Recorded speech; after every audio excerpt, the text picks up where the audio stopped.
Salut, c'est Gaki-san, j'espère que tu vas bien. Aujourd'hui, début du mois, achat manga.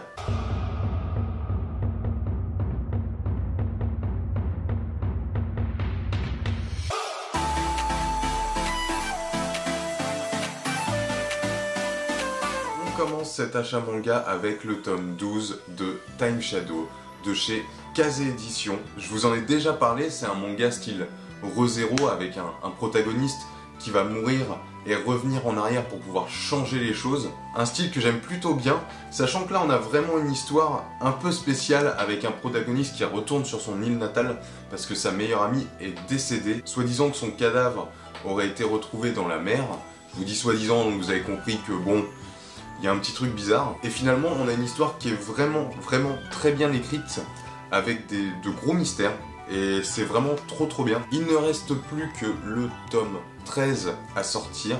Ce sera le dernier, j'ai hâte, on sent la fin arriver. Et j'ai hâte d'avoir le bouquet final. Ça va vraiment être stylé. On continue avec Rent a Girlfriend, le tome 5 de chez NoFgraphs. Comme à chaque fois, je vous le dis, c'est un peu mon coup de cœur, style romance comique, qui fonctionne très bien. C'est un manga auquel j'avais d'abord regardé l'animé sur Crunchyroll, j'ai vérifié, c'est bien Crunchyroll, à chaque fois je ne sais pas. Bref, c'est bien Crunchyroll, j'avais regardé sans vraiment vouloir regarder, je me suis dit allez, je me laisse tenter, on y va, on va essayer. Et finalement j'étais plutôt satisfait, j'étais plutôt content, je m'attendais pas du tout à ça. Le manga, forcément, est similaire à l'animé, sauf que là, à partir du tome 5, on commence à arriver vers la fin de la saison 1 et j'ai trop hâte de voir ce qui va se passer après cette saison 1. Sachant que tant que je vous ai là, il y a le trailer de la saison 2 de Rent a Girlfriend qui est tombé sur YouTube si jamais vous l'avez regardé, si vous avez déjà regardé Rent a Girlfriend. Pour ceux qui ne connaissent pas, si vous êtes un peu hésitant d'acheter le manga, regardez l'animé, regardez au moins l'épisode 1 sur Crunchyroll, vous allez voir si vous adhérez ou pas. Mais vraiment c'est stylé, c'est l'histoire d'un gars qui va se faire larguer par son ex, il va tomber sur un site de petites copines à louer, et il va louer Shizuru, qu'on a juste ici. Bien sûr, je le spécifie à chaque fois, mais on n'est pas du tout sur la location de petite amie qu'il peut y avoir au Japon, qui est un peu plus violente. Et quand je parle de violence, on parle de sexe. Là, on n'est pas du tout là-dessus, il y a des règles bien spécifiques à respecter, on peut pas faire n'importe quoi. Et ce qui emmène justement une histoire un peu différente des romances comiques qu'on a habituellement, et c'est ce qui marche bien en tout cas avec moi. Donc, le tome 5 de Rent a Girlfriend. On enchaîne avec Criminel Fiançailles de chez Pika Édition. Je ne l'ai pas du tout lu, je ne saurais pas trop vous en parler pour le moment. Je sais que c'est une histoire de clan Yakuza et il doit peut-être y avoir un mariage. Je veux pas dire de bêtises, si jamais vous l'avez lu, si jamais vous connaissez, n'hésitez pas à me le dire en commentaire pour que je puisse me renseigner. Mais j'attends de le lire avant de vraiment rentrer dans les détails. Les dessins ont l'air plutôt cool. Et en fait, c'est sur Insta que j'ai vu pas mal d'avis, des avis positifs. Donc je me suis laissé tenter. Donc je vous en reparle très vite. Criminel Fiançailles. J'ai acheté le tome 1 et 2 de Denjin N. Je l'avais vu aussi passer sur Instagram. J'ai lu le tome 1, j'ai pas encore eu le temps de lire le tome 2. C'est vraiment pas mal du tout. Je vous refais le petit speech, c'est l'histoire d'un gars qui est amoureux d'une nana, et cette nana-là, elle le calcule pas plus que ça, sauf que lui il fait vraiment une grosse fixette. Dans un jeu virtuel, elle est plus ou moins la star, et c'est un geek et il est vraiment focus là-dessus, sauf que, sans trop spoiler, il va mourir, et ça va devenir de l'électricité. Je vous laisse le découvrir, on a le côté un peu Death Note où on a un protagoniste qui est à moitié un antagoniste aussi, parce qu'en fait, il va tout faire pour rendre à cette nana la vie paisible et belle, et toutes les personnes qui justement vont à l'encontre de ça, bah il va les tuer, il va les éliminer. Et il va y avoir aussi une histoire de flic plutôt intelligent qui va essayer de découvrir le pourquoi du comment. Et vraiment, je vous dis un côté Death Note, même si c'est pas exactement la même chose, mais j'ai retrouvé ça avec notre protagoniste antagoniste si vous voulez. Donc bah hâte de lire la suite, ça se termine en 4 tomes si je dis pas de bêtises, donc ça sera une série courte. Donc de toute façon, bah, une fois que j'aurai tout lu, moi j'ai envie de vous dire, on en reparlera, hein, comme d'hab. J'ai acheté Otaku de chez Kana. C'était le tome 1 acheté, le tome 2 offert. Je ne les ai pas lus pour le moment. Je suis un peu réticent, finalement, après mon achat. Je sais pas du tout ce que ça va donner. Si jamais vous connaissez, si Si jamais vous l'avez déjà lu, c'est pareil. N'hésitez pas à me le mettre en commentaire pour avoir vos avis. Moi, ça m'attire un petit peu, ce qui me fait un peu peur. J'ai regardé, si vous voulez, c'est au niveau des dessins. Ça fait très shoujo, je trouve. Et j'ai un doute sur le fait que, les dessins, l'histoire, est-ce que ça va me plaire? Par contre, il y a aussi un autre problème. En fait, si vous voulez, je les avais déjà vus en magasin. Je les ai jamais achetés. Pourquoi? Il y a une très bonne raison à ça. Je sais pas si on va se rendre compte de l'épaisseur. Vous voyez, il est vraiment tout petit, hein, c'est celui-là. C'est aussi pour ça que je les avais pas achetés. Je trouvais que rapport qualité-prix, c'était ultra cher pour un truc tout petit. Donc là, je l'ai fait, forcément, un acheté, un offert. Je sais pas si je continuerai la série. Il faudrait vraiment que ça me plaise pour que je continue à mettre de l'argent dans un si petit tome. Donc on en reparlera, c'est pareil. Et comme je vous ai dit, n'hésitez pas à me donner vos avis si vous l'avez lu ou quoi, si vraiment... Je veux vraiment savoir si je vais continuer ou pas. Donc de toute façon, je vais voir ça en le lisant, hein, tout simplement. Blue Period de chez Pika Édition. Alors Blue Period, c'est pareil que Otaku Otaku. C'était un acheté, un offert. Mais alors là, c'est pas du tout la même chose. J'avais hâte de commencer cette série. Je la vois partout. À chaque fois, sur Insta, c'est le feu. Tout le monde kiffe. Tout le monde a apprécié leur lecture de Blue Period. Donc c'est à mon tour, j'ai envie de te dire. Les covers sont incroyables.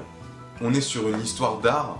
Mais je pense qu'il y a un petit côté school life. Je sais pas trop. Honnêtement, j'évite, quand j'achète des nouvelles séries, de me spoiler. Je veux vraiment me faire mon propre avis. Donc, je vais vous en reparler. Blue Lock, tome 1 et 2, j'ai trop hâte de les lire. Ça va être trop bien, je sens que ça va être une dinguerie. Avant de continuer cet achat manga, n'hésite pas à t'abonner si la vidéo te plaît, ça me ferait ultra plaisir. Il y a juste à cliquer, c'est gratuit, comme d'habitude, comme pour tout le monde. Bref, merci beaucoup à tous ceux qui s'abonnent, ça me fait ultra plaisir. On continue avec To Your Eternity, le tome 1 et 2 de chez Pika Édition. C'est la même chose que Blue Period. C'est la même chose que Otaku Otaku, un acheté, un offert, je sais pas du tout de quoi ça parle, je sais que ça fait un moment que c'est sorti, To Your Eternity, il me semble qu'il y a même un animé, si je dis pas de bêtises, ou qui va arriver. J'ai feuilleté un petit peu le tome 1, je sais pas trop quoi en penser, en fait j'ai l'impression que c'est des dessins très simples. Donc à voir si l'histoire me plaît, je me suis pas du tout spoil comme d'hab, donc j'ai envie de vous dire comme d'habitude, je vous en reparlerai, hein. To Your Eternity. On continue avec Darling in the Franxx, un manga ultra connu grâce à son animé, que j'ai pas du tout regardé. Je vous explique pourquoi. Moi, tout ce qui est anime, manga, avec des mechas, c'est pas du tout ma cam, je déteste ça en fait, j'arrive pas à accrocher le truc, j'en sais rien, c'est pas mon truc.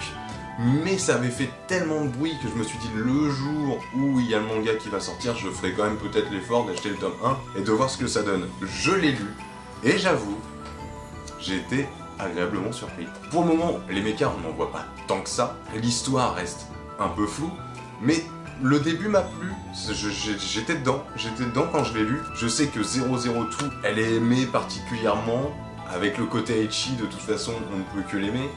Et d'ailleurs, niveau ecchi, il y en a, forcément il y en a dans ce manga, mais ça m'a pas perturbé. Et ça, c'est cool. Quand le ecchi me perturbe pas, ça me va. Ça me dérange pas qu'il y en ait, vous pouvez y aller. Donc vraiment, agréablement surpris, j'attends de voir, je crois qu'il n'y a pas énormément de tomes. Ce sera 7-8 tomes, il me semble, si je dis pas de bêtises. J'ai hâte de lire la suite et de découvrir, voir si j'aime toujours autant. Donc on verra ça. El Famoso, Jagan, le tome 13, qui était incroyable, comme tous les tomes. 1, 2, 3, 4, 5, je peux aller très loin comme ça, parce que ça va jusqu'à 13. Comme tous les tomes, c'était trop bien. Ce qui me fait un poil peur, c'est que moi, la fin, je la vois pas arriver. Hein. Et en fait, le tome 14, ça sera le dernier. Donc je sais pas, j'ai peur, j'ai hâte de le lire. Je suis un peu perplexe, mais Jagan, c'est du tout bon, c'est toujours une masterclass, c'est incroyable. Si vous connaissez pas Jagan, lisez-le, c'est trop bien. Attention, public averti, scène gore, scène de sexe, c'est du mature. Donc, si jamais vous avez l'occasion, n'hésitez pas à découvrir Jagan, c'est vraiment trop bien. On s'approche de la fin. FMA, Full Metal Alchemist, le tome 1 de la Perfect Edition qui est juste incroyable. Le papier est fou, l'édition est folle. 11,90 €, c'est pas excessif quand on voit otaku épée comme ça. Il faut savoir que FMA, j'ai vu l'animé, mais je pense que c'est même pas le Brotherhood, c'était celui d'avant. Je suis pas assez calé sur FMA, j'ai pas de gros souvenirs. Je me vois pas avoir kiffé en même temps de ouf l'œuvre, donc c'est l'occasion pour moi de redécouvrir l'œuvre et de me faire un avis sur FMA. Donc je vais y aller petit à petit, c'est pas forcément ma grosse priorité, mais l'édition est tellement folle que vraiment il me les faut. De toute façon il me les faut pour ma mangatech, mais j'ai hâte de lire, j'ai hâte de me refaire un avis, et forcément je vous en reparlerai. One Punch Man, le tome 1 qui m'a été offert, encore merci. Si tu regardes la vidéo, encore merci à toi. Je connais One Punch Man. J'ai regardé l'animé quand c'était sorti il y a un petit moment de ça sur la saison 1, j'ai pas du tout regardé la saison 2. Moi ce qui me dérangeait un peu avec One Punch Man, c'est vraiment le côté, il est trop cheaté. Il est trop cheaté et en fait je commençais à m'ennuyer vers la fin de saison, même si à la fin de la saison 1, on se dit « Ah ça y est, il y a un antagoniste qui va... » Non, il va rien du tout. Rien du tout. Donc c'est ce côté-là où c'était trop facile, et peut-être que je suis trop à l'ancienne en mode shonen, tu pars de 0 puis t'arrives à 100%. Je sais pas, mais en tout cas, j'avais aimé. Est-ce que j'avais surkiffé One Punch Man? Non. Donc à voir, la saison 2 je la connais pas, honnêtement je me suis pas du tout renseigné. Et j'ai envie d'avoir One Punch Man dans la mangatech et j'espère que je vais kiffer l'œuvre. J'y vais pas avec des pincettes, hein, c'est-à-dire que c'est bien, c'est très bien One Punch Man, c'est vraiment trop cool. Mais j'ai des points négatifs, moi, qui me gênent vachement par rapport à l'œuvre. Donc bon, on verra. Je pense que je vais les acheter au fur et à mesure tranquillement pour me refaire une idée sur l'œuvre, un peu comme FMA. Donc à voir par la suite. J'ai acheté le tome 9 et le tome 10 de The Promised Neverland. C'était les deux qui me manquaient pour avoir la collection complète. J'ai trop hâte de les lire, je me suis arrêté à l'arc 1, l'arc de l'orphelinat. C'était pour moi une dinguerie. C'était trop bien, c'était trop bien écrit, les persos étaient trop cool. Et j'ai regardé le début de la saison 2 et j'ai pas kiffé du tout. Apparemment, c'est différent sur certains points au niveau du manga par rapport à l'animé. Donc j'ai, comme les autres, trop hâte de les lire. Je sais pas si je vais faire un marathon en vidéo, si je vais lire de mon côté, si je vais vous en parler en avis manga, j'en sais rien, mais j'ai trop envie de savoir la fin. Tout est prêt, il n'y a plus qu'à lire. On termine avec le dernier, Kaiju numéro 8 de chez Kazé Édition, le tome 2. J'ai lu le tome 1, Kaiju, ce que j'en avais pensé, pour moi ça restait un classico, un shonen classique. Ça se passe comme ça devait se passer et il n'y a rien d'exceptionnel. Ça marche très bien, forcément, parce que c'est du shonen classique. Mais j'ai rien ressenti de foufou. J'ai pas lu encore le tome 2, je vais le lire, je vais voir. Je vais voir ce que ça donne, je vais voir si ça vaut le coup. Parce qu'on a tellement de shonen qualitatifs que à me relancer sur une autre série, ça fait beaucoup de shonen quoi. Moi je suis plus sur la catégorie seinen que shonen, donc faut vraiment qu'on m'envoie du très lourd. Style My Hero Academia, dès le début j'ai kiffé. Après aujourd'hui je suis un petit peu en mode My Hero Academia, est-ce que c'est si bien? Je sais pas, faut voir. Ne vous énervez pas. Je me suis arrêté à l'arc où ça commençait à être la fête de l'école ou je sais pas quoi, ça m'a gavé. Ça m'a gavé. À voir, je vais attendre que My Hero Academia c'est pareil se termine plus ou moins et on en reparlera. Mais Kaiju c'est un peu le même principe, j'ai lu le tome 1, c'était cool. Est-ce que vraiment c'est incroyable? Je sais pas. Voilà les gars, la vidéo achat manga est terminée. On se retrouve dimanche prochain, comme tous les dimanches. N'hésitez pas à vous abonner, je l'ai déjà dit, mais je me répète. Au cas où, si vous êtes resté jusqu'à la fin de la vidéo, vous êtes juste incroyable. Dimanche prochain, on se retrouve. Les gars, passez un bon dimanche, une belle semaine, des belles soirées, prenez soin de vous. À la semaine prochaine.